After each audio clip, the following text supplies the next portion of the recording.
Anyone who's ever been a scumbag knows, no matter how beautiful someone is one day, you get tired of the face. The day our college entrance exams ended, I stood in front of the entire class, pulled out a wad of cash and tossed it at Willow, the school beauty. With an arrogant smirk I didn't deserve, I said, "I'm done playing around. Let's call it quits." Everyone expected her to slap me, maybe scream. Instead, she bent down, gathering the bills one by one, her fingers trembling. Her voice was quiet. "Okay." That summer, Willow boarded a train to the capital. I caught a flight overseas, straight into months of chemotherapy. Years later, I came back, hair gone, lying in a hospital bed, scrolling through wigs online. When the door creaked open, she walked in. White lab coat, steady steps, those same. Eyes, only colder. Willow. 10 years. And just like that, the girl I'd thrown away was standing in my room as my attending physician. And of course, she had to walk in right when I was bent over doing gas-passing exercises. Perfect. I shot upright, mask crooked, heart pounding. She didn't smile, didn't blink, just looked, distant, professional, nothing like the girl who used to glance at me shyly when she messed up a math question. The nurse introduced her as my lead physician. I gave a quick nod, avoiding her eyes. The intern beside her began reading my file. George, male, 28, enlarged lymph nodes. Discovered? Willow cut her off. No need to go on. The intern blinked. Oh, you know this patient? My pulse spiked. I kept my eyes glued to my phone. No, Willow said after a beat. The case was just unusual. I looked at it beforehand. She moved on, reviewing my plan without a flicker of emotion. 20 minutes later, rounds were over. She never looked my way again. My back was soaked in sweat, and the wig I'd wanted was sold out. The only silver lining? Maybe she'd forgotten me. Even when she heard my name, she didn't flinch. But back then, things were different.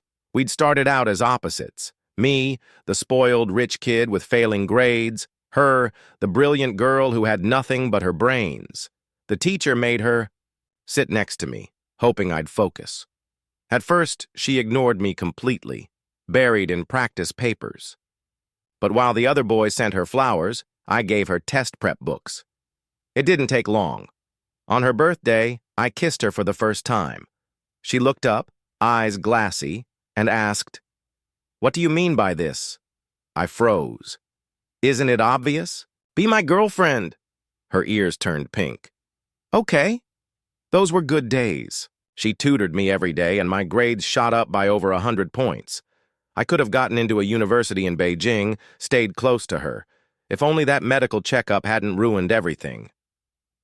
Now, 10 years later, I was back in the same fight.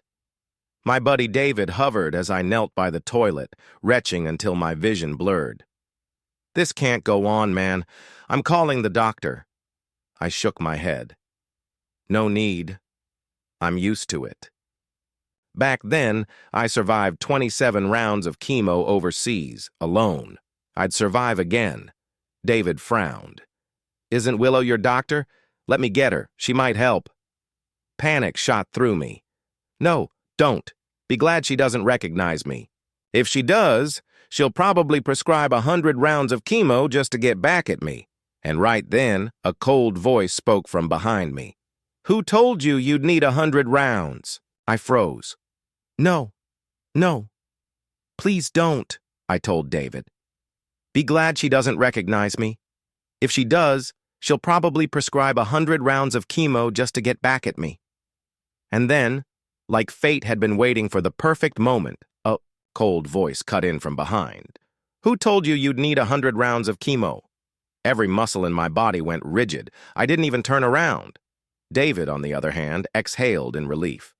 "Dr. Liu, George is not feeling well." Willow's voice stayed calm, professional. "This is a normal reaction to chemotherapy. But if it gets too intense..." Whatever she said next, I didn't hear. My ears were ringing with just one thought. Did she hear what I said? That evening, a nurse came in with an anti-nausea injection. She asked casually, though her tone carried a hint of curiosity, "Do you know Dr. Liu?" Flat on my back, feeling like death warmed over, I muttered, "Nope." "Why?" The nurse adjusted the IV and said, "It's just, Dr. Liu doesn't usually deal with these kinds of requests. But today, she personally went to the office to get you anti-nausea meds." For a moment, I just stared at my reflection in the dark screen of my phone. The man looking back at me was gaunt, pale, with eyes that told the story of years in hospitals. Compared to the boy I'd been 10 years ago, I was almost unrecognizable. Almost. Because if there's one thing I knew about Willow, it was her memory. She never forgot anything. And there it was, my name, printed in bold letters on the placard by my bed. Why would I ever think she wouldn't recognize me? David broke my thoughts. "Your Dr. Liu's only 28, right? That's young for a full attending." The nurse smiled. "She's exceptional. MD PhD fast track. Graduated around 26, 27. Brilliant. Way ahead of her peers."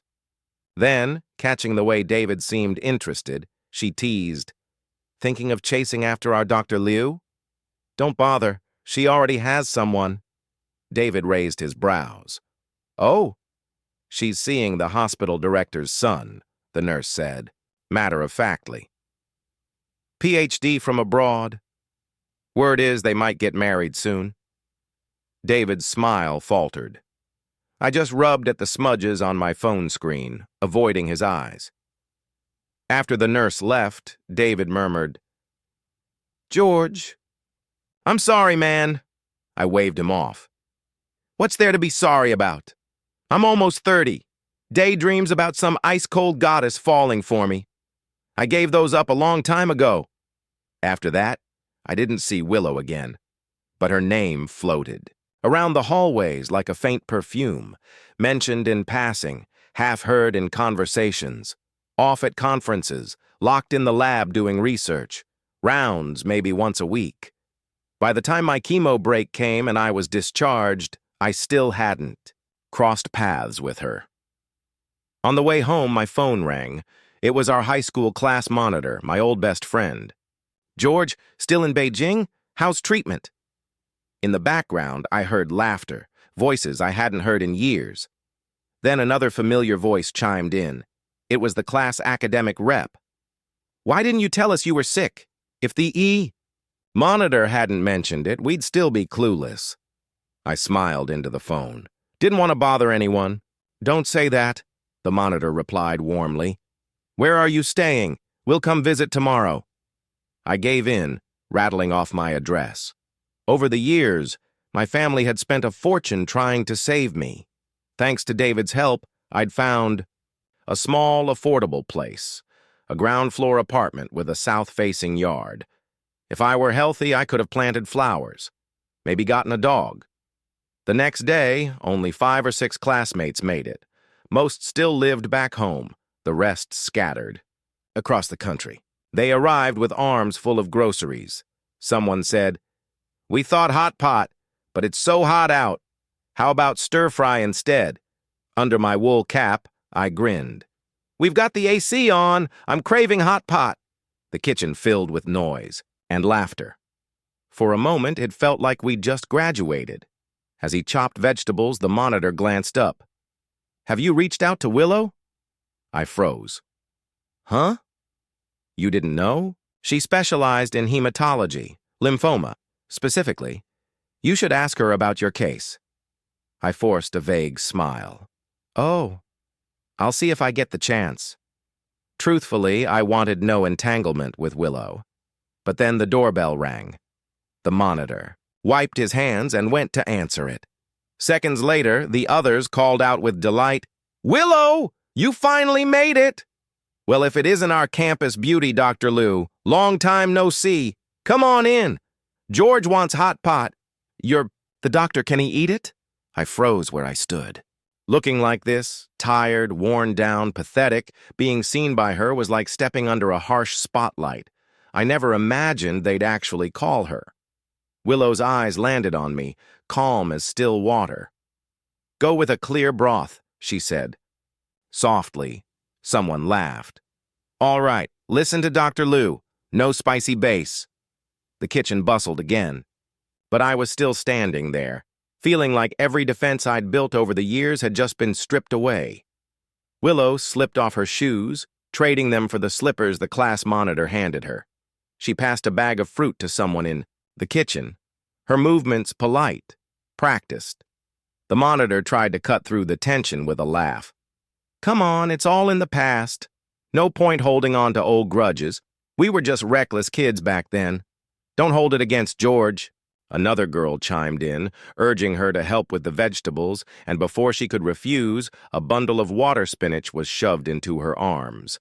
A gentle nudge, and she was seated, directly across from me. The room seemed to still. Even the hum of the old AC felt loud. I pulled out a face mask, trying to avoid her gaze, but her voice cut through the quiet. "I already recognized you. What's the point of the mask now?" It was meant to sound casual, but her tone was cool. The kind of cool that leaves you wondering if there's warmth left at all. I stumbled over my words. "I thought you didn't recognize me. That's why I didn't say hi at the hospital." She didn't even look up. No need. That was it. 2 words. And yet it felt like a door closing. I offered her a glass of water just to do something. Anything. "Want some?" "Not thirsty, thanks. Cold final." The monitor called me into the kitchen for paper towels, and I escaped gratefully. But as I rummaged through an old cabinet, its drawer groaned and shook, sending a photo frame sliding off the top. It hit the floor before I could catch it. Willow was there first. The light from behind made it hard to see her face, but her silence said enough. She was looking at a photo, one I'd taken of her years ago, back in high school. She was sleeping under summer sunlight, hair spilling like dark silk, so peaceful I'd reached out and touched it once. "George," she said, still staring at it. "Huh?" "Explain this," I tried to joke. "Said it was just part of my wall." She didn't buy it. Her eyes flicked to photos of me and my buddy David. "What? Did you date him too?" Before I could think of something better, the monitor came out, freezing when he saw the tension. Willow wiped her hands, grabbed her bag. She told him something came up at the hospital. He asked her to stay for dinner. She looked at me then, just for a second, like she was giving me a chance to say something. Anything. I stayed silent. Her laugh was soft, but sharp enough to cut. "I'm just the unwanted ex. Why would I stay?" The door clicked shut behind her, and the room felt emptier for a moment, until the smell of hot pot pulled everyone back. The monitor tried to comfort me, saying it'd blow over. Another classmate agreed. But the truth was I wasn't angry, just guilty. Willow and I were never supposed to be part of each other's lives again. And yet, here we were, still brushing against old wounds. We ate, we laughed, we even called our old high school group. For a while, it almost felt like the years hadn't passed at all. For a moment, it felt like we'd slipped back in time, those restless days before the college entrance exams. The air back then was buzzing with talk of dreams, of the places we'd go, the lives we'd live. Everyone was already planning graduation trips, mapping out futures. Willow and I sat side by side in those days. A week before the exam, she came back from the office to find me hunched over a map, scribbling all over it like a man possessed. She tilted her head, puzzled. "What are you doing?" I held it up, grinning like I'd just solved some great mystery. "Don't you recognize it? It's Beijing." 2 spots were circled in red. One for her university, one for mine. Then I'd drawn a straight line between them. Shortest distance between 2 points is a straight line. This is how far apart we'll be in the future. She laughed softly. You're applying to a school in Beijing? Why do you sound almost disappointed? I teased her back, but she just sat down, quietly tucking her papers into the desk drawer. And then, in that quiet, she said, I'm happy. I didn't know then that luck was about to turn on me. Days later, my medical exam results came in. Red flags everywhere. The doctor told my parents we needed to get to Beijing immediately for more tests. Just like that, college wasn't even on the table anymore. That night, I tried to test her. Heart. If I got really sick and couldn't go to Beijing, and what would you do? Her pen stopped mid-line. She looked up. Did you get sick? I laughed it off. Do I look sick to you? Just answer. It's for some dumb online quiz. She thought for a moment. Then you could apply to medical school. Change your first choice. That answer hit me harder than I'd admit. Medicine? She loved math more than anything. Why would she give that up? For me? On the last afternoon of the exam, a sudden nosebleed stained my test paper. Maybe it counted as contaminated, maybe it didn't. Either way, it didn't matter anymore. That night, I boarded a train to Beijing. Standing alone on a crowded street in the capital, I felt a wave of helplessness so heavy I nearly broke. Our promise had been to meet here together. Instead, I got here first. Then came the diagnosis. The quiet return home to pack my life into boxes. And then, right there in front of our classmates, I tossed a wad of cash at Willow. Just like that. Our story ended. I never asked his name. Didn't need to. But he offered it anyway, hand outstretched, smile just sharp enough to sting. Makoto Ito. The name hit me like a note I'd heard before. Ito, the hospital director's name. Could he be the son? The one Willow might be marrying? He stood beside me, polite enough at first. So, how did you and Wee meet? It took me a second. Willow. My shoulders tensed.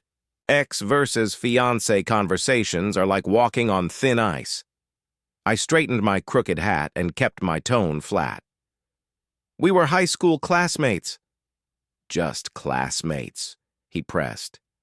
A pause. Yeah, just classmates. His smile tilted, almost amused. That's not what I heard. I heard you were her ex-boyfriend. The one who threw a wad of cash at her after the college entrance exams, dumped her in front of everyone. His voice was cool, but the edge was clear. He wasn't here for small talk. When I stayed quiet, he kept going. What was the reason? You got sick? Thought pushing her away would somehow protect her? The wind whistled past my ears. I didn't give him the satisfaction of an answer. He scoffed.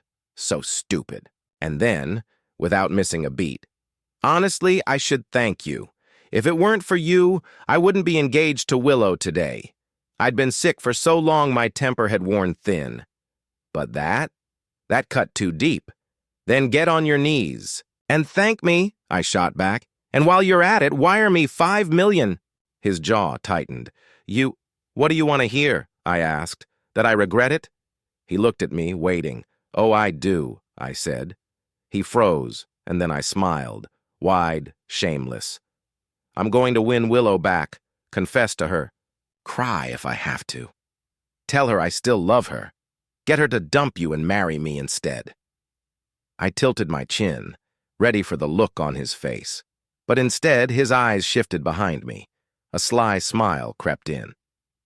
Willow, if your ex confessed to you right now, would you take him back? My smile collapsed. A pit opened under my feet. I turned. There she was. Willow's eyes were cold, unreadable. The sunset dyed her white coat in gold, turning her into something untouchable. She didn't even blink. You can try, she said. Try what? Say, you still love me. For a moment, the lake shimmered behind her like it was swallowing the light. Her voice seemed to come from far away, crossing 10 years just to reach me. Say you still love me. See if I'll ever come back to you. By the time the buzzing in my head faded, Makoto was already walking away, and Willow was walking toward me. I stayed in the wheelchair, my legs suddenly too heavy to move. I let her take the handles, pushing me along the lake's edge. "You're not planning to say anything?" she asked quietly. I stared at my palms. "Say what?" "So, all that just now was a joke?" My head hung low. The hospital gown clung to me in the wind. I thought of the thinning hair under my hat. That little performance just now. It had been pure impulse. Now all I felt was shame. She stopped. Her voice trembled. "Was it fun, messing with me? Is love that cheap to you?" "I wasn't messing with you," I muttered. "It won't happen again. I'm sorry for making things awkward." Back then, I could read her moods before she even frowned. I'd have been on my knees apologizing before she could get angry. But now, I couldn't even smile. My eyes stung instead. "Makoto and I are getting engaged," she said. "But that's just his father's wish. I invited him today. And those awful things he said? I told him to say them." Her closeness lit a spark of irritation in me. Like I wasn't already at rock bottom, dying, and she still came to twist the knife. "Well, congratulations," I said coldly. "If I hadn't kicked you away, you wouldn't have landed in that. Rich family, right?" She bit her lip. "Yeah, that's why I said you're an idiot." "I don't want to argue," I muttered, shutting my eyes. "I feel sick. I'm sorry for what I did back then, for humiliating you. It was my fault. But whether you hate me or not, can't we just let each other go now?" Her hand gripped mine tight. Her eyes glistened. "You think that's what I care about?" "What?" She pulled my hand to her collar, voice shaking. "I've already gone this far, George. Do you think I still care about that public scene? Do you really think I don't know why you broke up with me?" Willow, the girl who should have been chasing mathematics, had become a doctor. After the second round of chemo, I was a shadow of myself, skin hanging loose on bones, the scale, hitting numbers I'd never seen before, and just when I thought fate had exhausted its cruelty, the phone rang. It was my landlord. His voice was polite, almost apologetic, but the words landed like stones. "My son's getting married. We need the apartment back. No discussion. No room for sympathy. Just a doubled penalty fee and a deadline. 2 days to pack up my life and vanish." I sat there, gripping the phone, the silence between us heavier than the news itself. Willow was beside me, watching every flicker of my expression, her brows pulled together, the way they do when she's already planning 3 steps ahead. "Anna's at a law firm now," she said gently, like she was handing me a lifeline. "Want me to ask her about this?" I hung up slowly, my fingers stiff from holding on too long, and all I could manage was a quiet, weary, "Yeah." The payout was more than fair, enough to find a new place without a struggle. I'd been drifting for years anyway, chasing treatments from one city to the next, never planting roots. Moving on was second nature to me. But then Willow looked at me, voice soft as a whisper. "Move in with me." For a moment, I just stared. She glanced away, almost shy. "It's close to the hospital. Easier for your treatments." I'd always been the easygoing one, but suddenly, I didn't know what to say. "I just don't know if that's appropriate." "It's perfectly appropriate," she said, ending the discussion before I could protest. And just like that, I was living in Willow's apartment, a cozy little place tucked into a quiet neighborhood. Not big, but warm. She had work, so she handed me the door code and hurried out. I stood in her living room like an uninvited guest, afraid to touch anything. When I asked where I should sleep, she tossed a casual, Anywhere's fine. Over. Her shoulder and was gone. The master bedroom was all soft blues and warm creams, her dresses lined neatly in a glass wardrobe, makeup arranged with care on the vanity. It felt too personal, so I backed out quietly and claimed the smaller room instead. By nightfall, I'd made dinner and sat waiting. Somewhere along the way, I drifted off.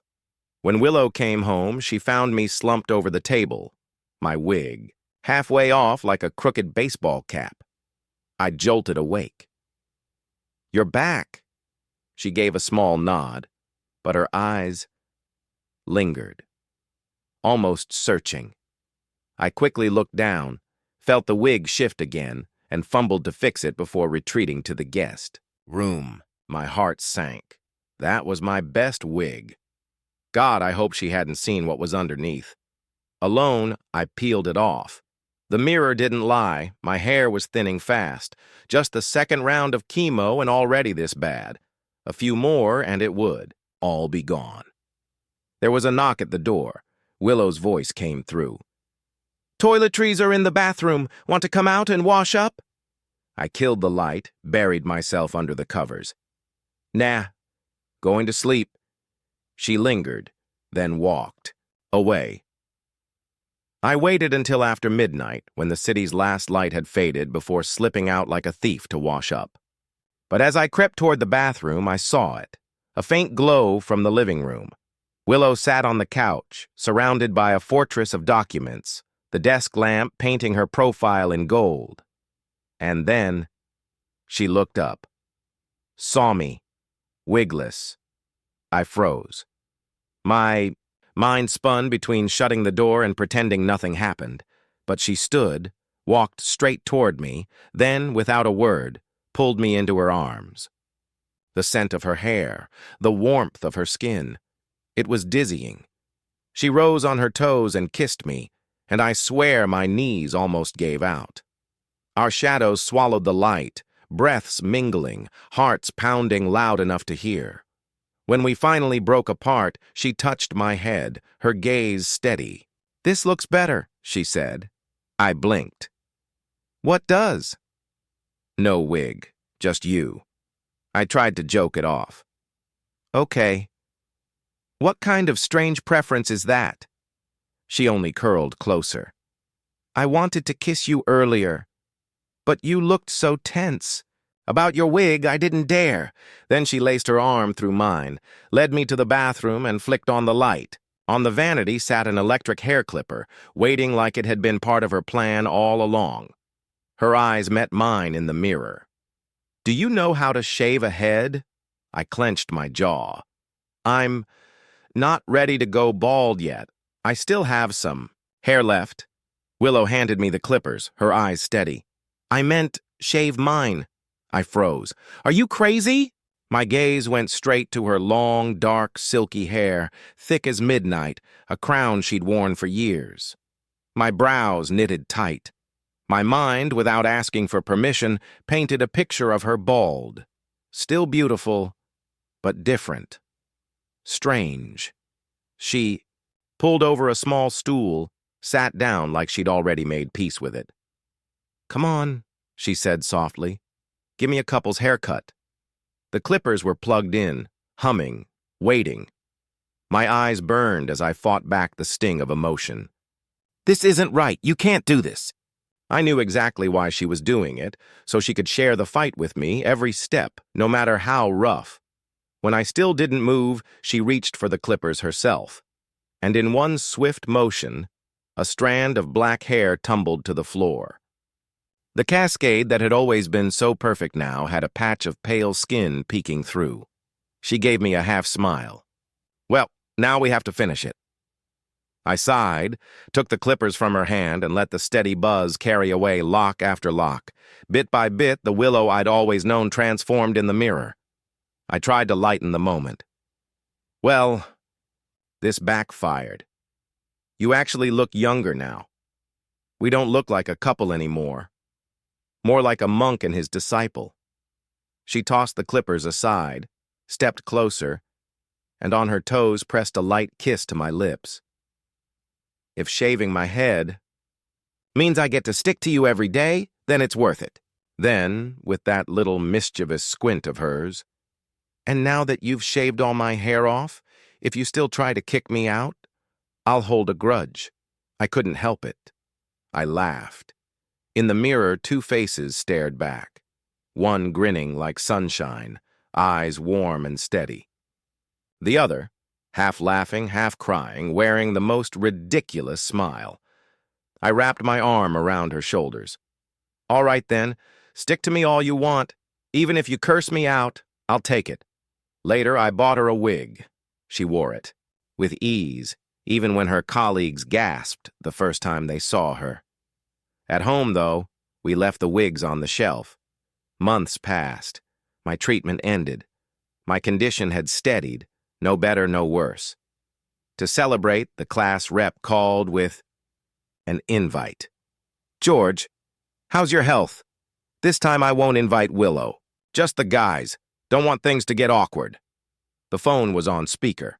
Willow, rinsing vegetables beside me, glanced at the screen and snorted. George and I will both be there. The class rep choked so hard I thought he might faint. Willow? What? She cut him off calmly. We got back together. Somewhere on the other end, I heard a cup crash. She wiped her hands, took the phone from me. I'm free Saturday. Send George the location.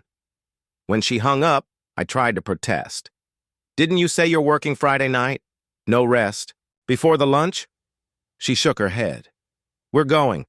10 years ago, we missed the class reunion. I'm not missing this one. I smiled at her back. All right, then. I'll pick out a wig. Pick one for me, too, she called over her shoulder. Something pretty. The reunion was warmer this time, like slipping into an old sweater. As soon as we walked in, people pulled us into the back. The questions came fast. Who made the first move? What happened before? Was it a fight? Willow, clinging to my arm, grinned. We got back together a few months ago. I made the first move, and last time was my fault. I threw a tantrum. That set the table buzzing. Old stories spilled out. Someone swore they'd been the first to know I liked her. Another laughed about catching me handing her a love letter. And then, the one story I'd hoped would stay buried. Second year. Me, kissing my phone like an idiot. The picture? Willow. Her eyes slid toward me, sharp with amusement. You kissed my picture? I tried to look cool. Yeah, so what? She only smiled, said nothing. Then came the question about her family, if they'd moved. She pressed her lips together. I'm not sure. Haven't been back in years. Something in her face shifted. Only I caught it. But before I could think more, the class rep, tipsy now, dragged me into a game of truth or dare. The bottle spun. The room cheered. And somehow, it landed on me and Willow. The first spin landed on Willow. The class rep passed her a card, and everyone leaned in, eyes glimmering with curiosity. How many relationships have you had? Which one left the deepest mark? Someone asked. Willow's gaze found mine, steady and unflinching. One, she said, with George. Her words hit me like a heartbeat echoing in my chest. Then it was my turn. The question, what's the most painful thing you've ever experienced and why? The room shifted. Someone cleared their throat. Maybe skip this one. George just recovered. They all assumed my answer would be about the illness. But I held Willow's hand and told them the truth. It was during my first round of chemo when I found Willow's graduation note in my backpack, because in my hardest moments, the person I loved wasn't there. Willow squeezed my hand tighter. Our fingers laced together like we were holding on for dear life. The game went on, some answers harmless, others so uncomfortable people reached for their drinks instead. Then the last spin landed on Willow again. What's something you've wanted to do for a long time? Everyone expected her to pass. Instead, she glanced at me and said, Marry George. The sleepy mood shattered. Laughter, cheers, voices overlapping. The class rep, already tipsy, stood up and made a toast. To finally ending their 10-year love marathon. Someone shouted back, "Don't jinx it! Save that for the wedding!" One by one, the night wound down. Taxis came and went. The class rep patted our shoulders before leaving. "Take care of each other. I'll be waiting for the wedding banquet." His words lingered in my head. I could see it. Him as the MC, hyping the crowd, making the whole room glow. On the way home, I asked quietly, "Will your parents agree?" She brushed it off. "Don't worry about them. We'd both been drinking. Back inside, we kissed like there was no tomorrow, her heartbeat pounding against my palm, guiding my hands like they belonged there. All the doubt I'd been carrying melted into quiet euphoria. Later, she rested her head on my arm. "Tell me if you're tired." "I'm not," I whispered. "I'm just getting started." We kept it short, for my health, but I drifted off in the soft warmth of that moment. Half asleep, I heard her voice from the living room, sharp, edged with something I'd never heard before. "Mom, I've made myself clear. This is my decision. Stay out of it." I froze at the doorway, heart racing. Her mother's voice cut through, cold, almost cruel. "Do you want me to just watch you marry a man who could die at any moment? You've worked too hard to throw it away." Willow's reply was ice. "And who do you think made it possible for me to get here? Without George, there wouldn't be a me." Silence. She went on, her voice rising. "When you secretly changed my college application for money, keeping me in this town, was that what a parent should do?" More silence. "If you still see me as your daughter, respect him, cause him trouble again, and don't blame me for cutting ties." The call ended with a sharp clack. And in that awful timing, I sneezed. She found me standing there. The defiance in her face softened into something fragile. "Barefoot. Aren't you cold?" "I was just getting water," I muttered. Back in the bedroom, I asked quietly, "What you said about the college application, was it true?" She nodded. "If I hadn't double-checked that afternoon, I wouldn't have known until the acceptance letter came.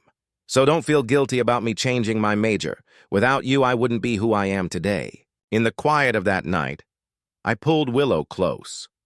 Her hair brushed against my cheek as I asked softly, "Studying medicine, it must have been tough, huh?" She smiled faintly. "Not really."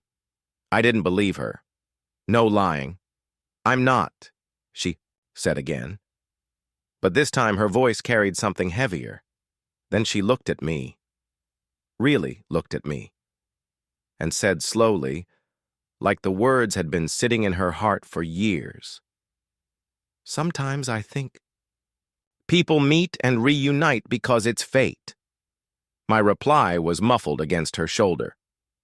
"Even if we'd never met, you'd still believe that?" Her eyes locked onto mine, blazing with certainty. "Yes. No matter how many years pass. Willow and George will always find each other. It's just a matter of time." And from that moment, I knew.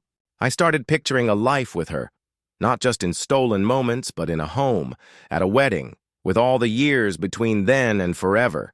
She told me the odds were in my favor. My illness had a high survival rate. Maybe I could live to be an old man. That hope was enough for us to set a date. 6 months later, 6 months flew by like a song you don't want to end. My hair had grown back, my face was full again. From a distance, you'd never guess what I'd been through. One afternoon, I called my parents, 9 months since we last spoke. My mom picked up. "George, how are things in Beijing? What did the doctor say?" "Stable," I said. "No big problems." "That's good," she replied, relief in her voice. "Your dad and I were thinking of visiting. If your brother wasn't busy with his school exams, we'd already be there." That's when I remembered. Not long after I got sick, my parents had another child. a healthy one, talented, charming, and slowly, without anyone meaning to, the center of their world shifted. Right before hanging up, I blurted out, "Mom, I'm getting married." There was a pause. "Married? Someone wants to marry you?" "Yeah," I said, smiling. "Willow, she's here in Beijing. She's a doctor now." "That's great, George. Your dad and I are so happy for you. It's a relief, knowing someone will be there for you." Then I heard her call out, "Oh, wait, your brother spilled the dog." Treats. We'll talk next time. When the line went dead, I sat there with the strangest ache in my chest. They'd gotten a dog. No one told me. Somewhere between the hospital visits and the years passing, they had moved on in ways I hadn't. Willow squeezed my arm. "Marriage is between the two of us," she said gently. "We decide together." "Okay," I whispered. We kept it small. A certificate at City Hall, a dinner with friends, our class president crying drunkenly as he tried to MC. Laughter filled the room that night, the kind you wish you could bottle. Our honeymoon turned into a promise. Every place we visited, we'd take photos and pin them on our wall. Over the years, that wall grew. Mountains, rivers, deserts, snow-covered peaks. And so did we. Wrinkles settled in at the corners of our eyes, but we were still us. 20 years later, I walked out of the hospital with a clean bill of health.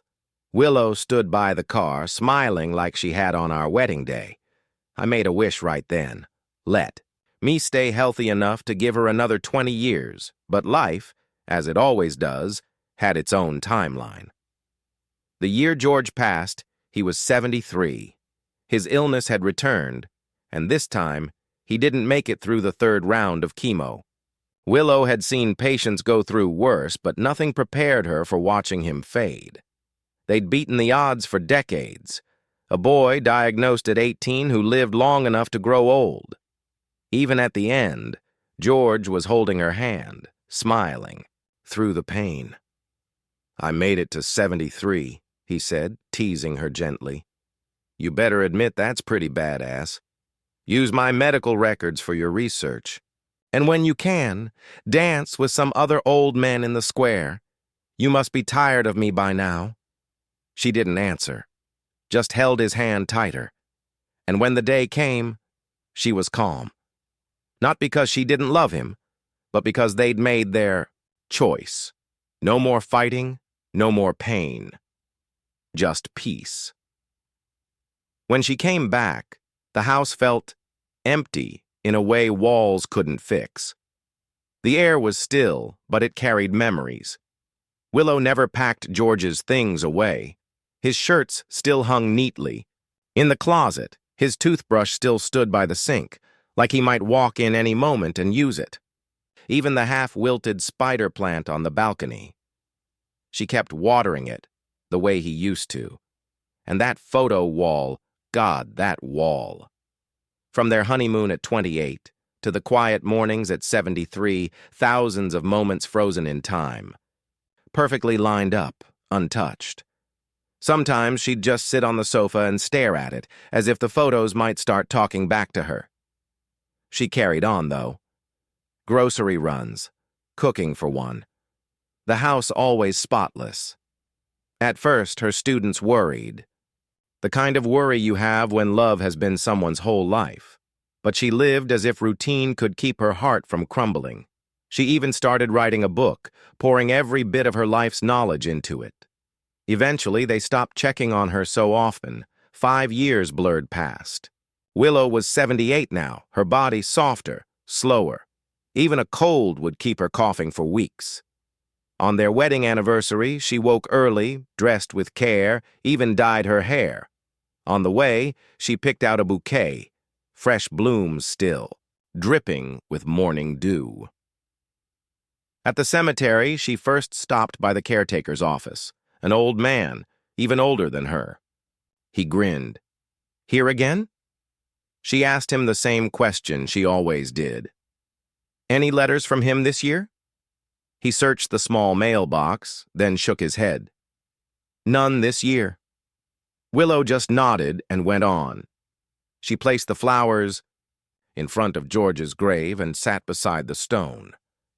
From her coat, she pulled a thick bundle of letters, each one sealed in a plastic sleeve, edges unbent.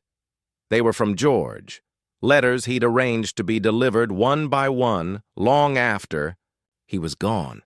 He'd told the caretaker, only give them to her if she still visits. If she stops, it means she's moved on. Willow opened the first one, even though she knew every word. Willow, do you miss me already? Stop. I know exactly what you're thinking. Remember what you promised me. Live well. Take care of my spider plant. Don't overwater it. Bring it to me next year. Each letter was a little different. Some teased her. Some remembered the yak hot pot in Tibet. Others told her to chase summer lychees in the south or visit the places they never got to see. And between the lines, she could almost hear his voice. Again, that stubborn, loving man, until she reached the last one. You came again? Why do you talk to a dead man every year? Miss Lou. I don't think I can keep writing. I was afraid one day you'd come looking for me here. I've kept talking to you because maybe I couldn't let go either. But I think this should be the end. I'm sorry for leaving you alone. I won't wish you a long life anymore. I'll wish you peace and happiness. Willow sealed the letters back with care. That autumn, no more letters came. Maybe she didn't need them anymore. By the next morning, the cemetery was blanketed in snow. Overnight, the world had turned white. The old caretaker stepped outside, broom in hand, his boots crunching in the snow as he made his way toward the cemetery. The wind bit at his face, his breath blooming in the cold air. He moved slowly past rows of small headstones, each one wearing a thin blanket of snow, quiet little islands in a sea of white. Then, as he turned the corner, the space opened up, and he stopped. There, in the distance, someone was leaning against a gravestone.